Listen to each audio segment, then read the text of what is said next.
नमस्कार। भारत 2047 में विश्व की सबसे बड़ी अर्थव्यवस्था हो जाएगी, ऐसा सरकार, बीजेपी और मोदी जी कह रहे हैं। विकसित भारत एट 2047।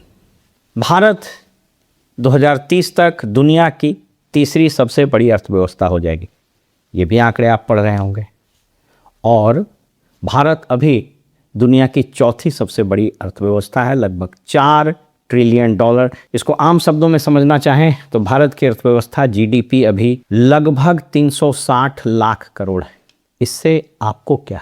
भारत अंग्रेजों के पहले सोने की चिड़िया थी, तो इससे आपको क्या? क्या आम आदमी, समाज का बड़ा वर्ग उस वक्त सोने की चिड़िया में अमीर था? या फिर मुगल के आने के बाद कहा जा रहा है बहुत संपन्नता हो गई थी, तो क्या आम आदमी के जीवन में बदलाव आया था क्या?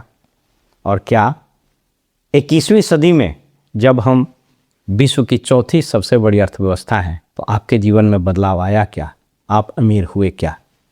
आइए इस विषय पर एक विवेचना करते हैं। मगही में एक कहावत है, बेल पके तो कौवा बाग के की, यानी अगर बेल पक भी जाए तो कौवा तो खा नहीं सकेगा। आपको बताते हैं, आज हिस्टोरिकल फैक्ट है, इस पर आज बात करते हैं कि भारत का 90% आबादी 1750 के दशक में, जब अंग्रेज नहीं आए थे, मुगल का शासन का अंतिम दौर था, उस वक़्त भी 90% आदमी गरीब, मुफलसी, गुरबती में ही था। उसके बाद 200 साल शासन करने के बाद अंग्रेज जब 1947 में यहाँ से गए, यानी 1950 में जब हम लोग रिपब्लिक हुए, तब भी देश का 10% आदमी ही अमीर था, यानी 90% आदमी गरीबी, बेबसी, गुर्बती में ही जी रहा था।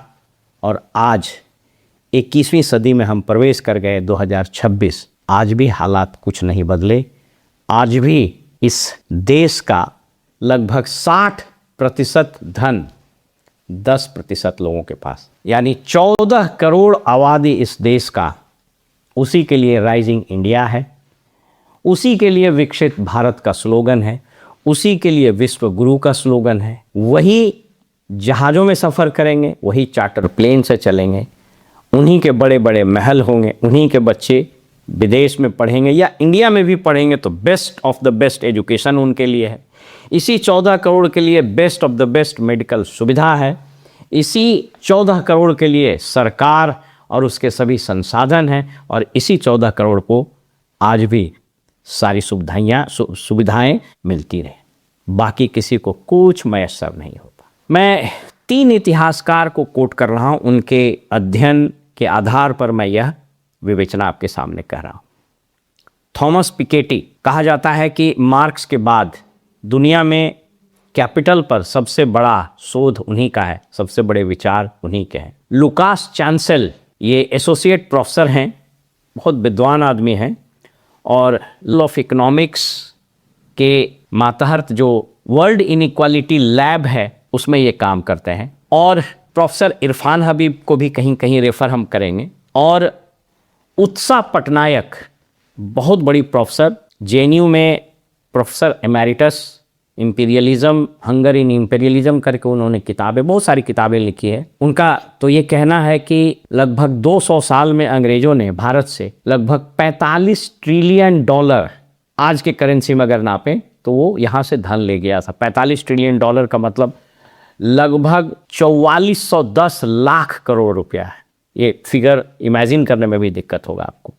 इस पर दुनिया भर में चर्चा हो रही है। और professor Angus Maddison, world economy millennium perspective करके उन्होंने किताब लिखी। आइए थोड़ा इस पर बात करते हैं आपसे। इन सभी का जब मैंने अध्ययन किया और आंकड़े जुटाए तो मैं हैरान हो गया, और मुझे लगा कि आपसे बात करना चाहिए कि 300 साल के बावजूद, 300 साल गुजरने के बावजूद भारत में अभी भी धन उसी 10% आदमी के पास है, और अभी भी 90% आदमी बदहाली में, गरीबी में, लाचारी में और संघर्ष में जन्म लेता है, संघर्ष में पलता है, संघर्ष में मर जाता है, और विरासत में अपने बच्चों को वही संघर्ष देकर चला गया। 1750 का दशक मैं इसलिए ले रहा हूँ कि 1754-55 में बैटल ऑफ पलासी हुआ और 1764 में बैटल ऑफ बक्सर हुआ। माना यह जाता है कि अंग्रेज़ों का शासन वहीं से शुरू हो गया था। तो 1750 को मैं मान के चलता हूँ कि वहाँ तक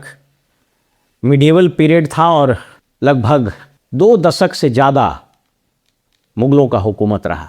आजकल साइंस बहुत डेवलप कर गया है, हमारे पास टेक्नोलॉजी है, इसलिए हम यह पता लगाने में सफल हुए हैं कि उस वक़्त आबादी क्या रही होगी भारत की। उस वक़्त का जो भारत का भूभाग था 1750 में, एक अनुमान के मुताबिक उस वक़्त की आबादी लगभग 19 करोड़ रही होगी। इन सभी विद्वानों को कोट कर रहा हूँ, इन सभी विद्वानों को जो मैं पढ़ रहा हूँ और अपनी विवेचना और अपने विवेक का इस्तेमाल कर रहा हूँ, तो जो आंकड़े आ रहे हैं वो बड़े दिलचस्प हैं। मैंने AI से भी आंकड़े निकाले हैं, अलग अलग स्रोत से आंकड़े निकाले हैं और ये बता रहे हैं कि 1750 में लगभग 19 करोड़ आबादी थी और उसका 10% यानी 1,90,00,000 लोगों के पास उस वक़्त संपूर्ण धन का, संपूर्ण वेल्थ का लगभग 40 से 45% था।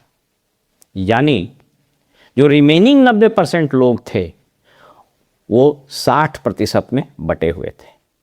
यानी आप राउंड फिगर 2 करोड़ मानिए तो लगभग 17 करोड़ लोगों के पास 60% धन, लगभग 2 करोड़ या 1,90,00,000 लोगों के पास 40 से 45% धन। मुझको लगा कि जब अंग्रेज आए तो उन्होंने बहुत सारे मॉडर्न इंस्टीट्यूशंस लाए। इनकम टैक्स एक्ट भी आया 1857 के बाद, बहुत सारे कानून, IPC, CRPC, evidence act, modern administration, railway, post, telegraph, ये सभी चीज़, मॉडर्न पुलिसिंग, ये सभी चीज़ लाए। तो जब अंग्रेज ने 200 साल के बाद भारत को अलविदा कहा 1947 में, तो 1950 के जो आंकड़े बता रहे हैं वो उस वक़्त आबादी, चूँकि तब तक तो सेंसस हो गई थी, उसके पहले 1931 वगैरह में, उसके बाद भी हुई, तो 1950 यानी 1750 से 1950 लगभग 200 साल अंग्रेज जो रहे, उसके आंकड़े भी और बढ़ दिए। क्योंकि इसके आंकड़े और ज़्यादा स्पष्ट हैं, क्योंकि तब तक अंग्रेज़ों ने कास्ट सेंसस वगैरह भी कराया था और बहुत सारे आंकड़े आ चुके थे। इन आंकड़ों को जब हम एनालाइज कर रहे हैं तो ये बता रहा है कि उस वक़्त आबादी लगभग 34 करोड़ थी और उसका 10% यानी 3,40,00,000 लोगों के पास इस देश का लगभग 45 से 50% धन था। यानी आप सोच करके देखिए कि लगभग 30 करोड़ आदमी वो गरीबी में ही थे, बदहाली में ही थे, लाचारी में ही थे। इसी 3,40,00,000 में सारे राजे रजवाड़े थे, 550 से ज़्यादा रियासतें यहाँ थी, आप सब लोग जानते हैं। तो उनके पास धन था और कुछ ब्यूरोक्रेट्स, नवधनाट जन्म लिए थे, वो सभी अमीर थे। और आज 2025-26 वर्ल्ड इकोनॉमिक लैब का ऑथेंटिक रिपोर्ट निकला है।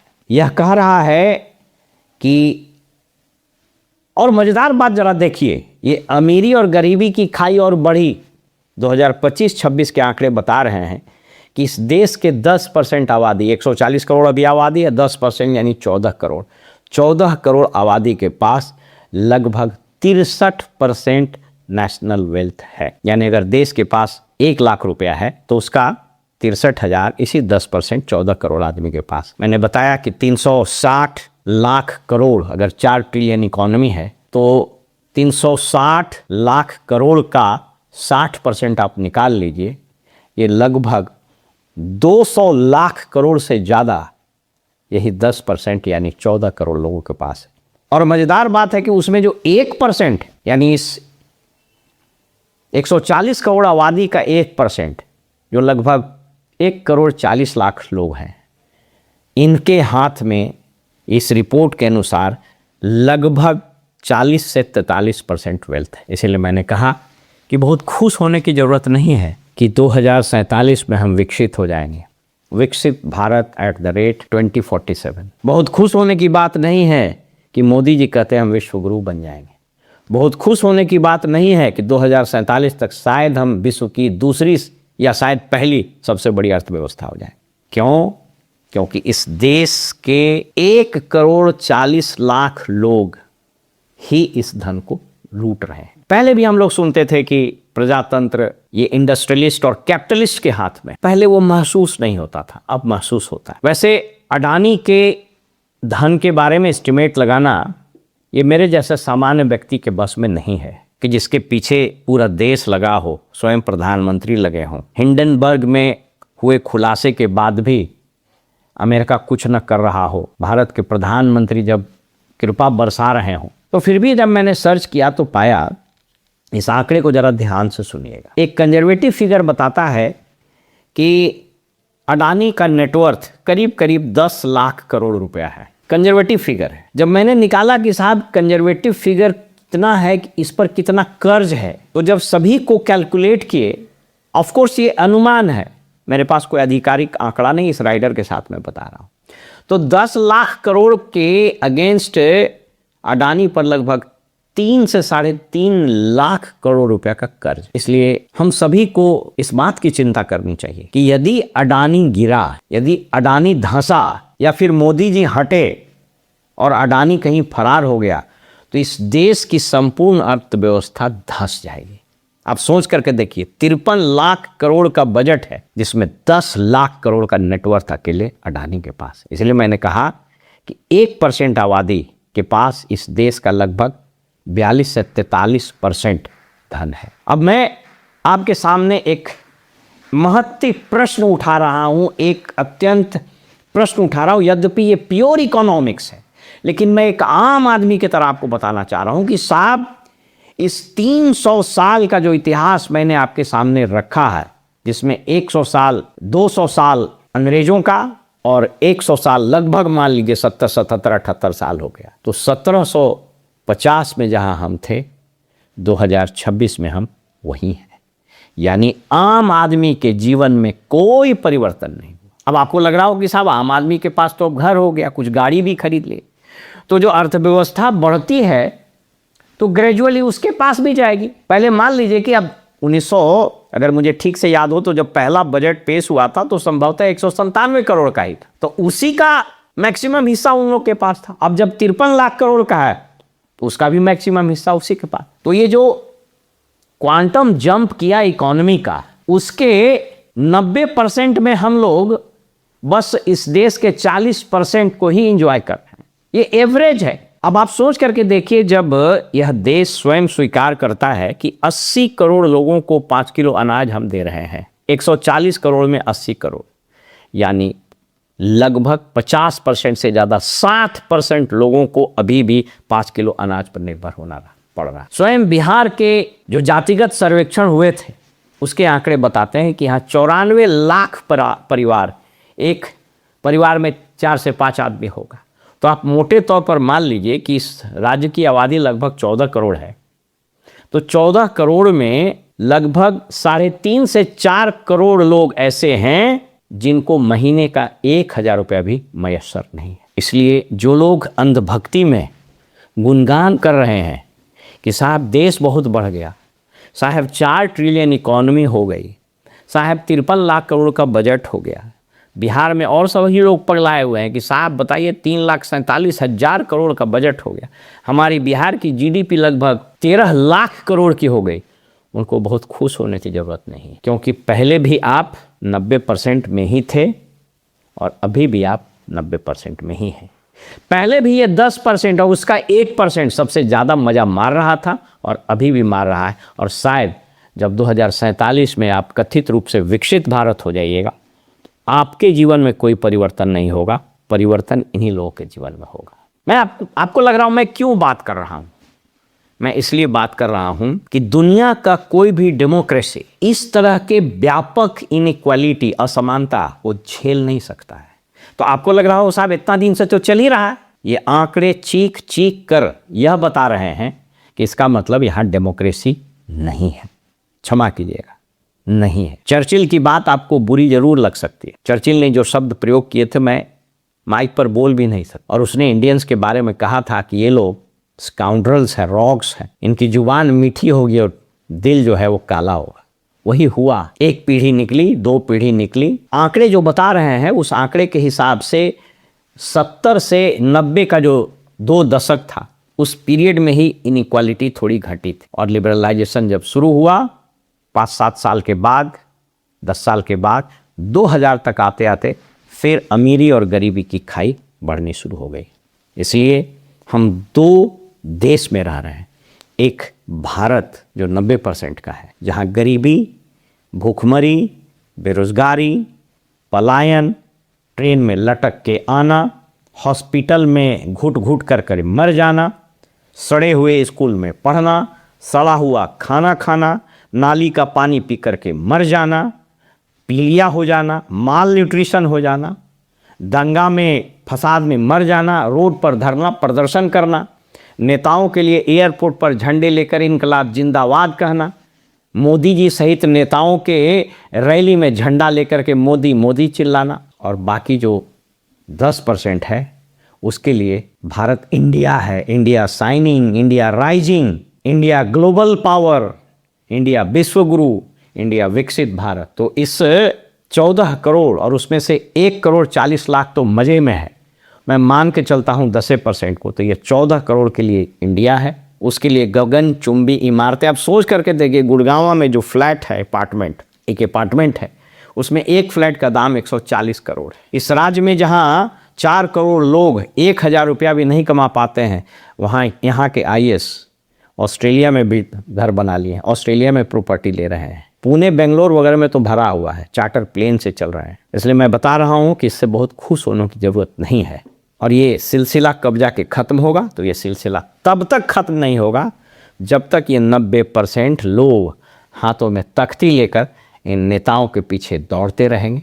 इनके नारों पर, 10,000 रुपया के लोभ पर, 5 किलो अनाज के लोभ पर, जाति के नाम पर, हिंदू मुस्लिम के नाम पर, बैकवर्ड फॉरवर्ड के नाम पर लड़ते रहेगा, तब तक ये गुरबती बनी रहेगी। प्रश्न बहुत कड़वा है, मेरी बात बहुत कड़वी है, लेकिन मुझको गाली देने से कुछ नहीं होगा, सोचिएगा ज़रूर। फिलहाल हमें इजाज़त दीजिए और आप देखते रहिए वॉइस ऑफ रिपब्लिक। नमस्कार।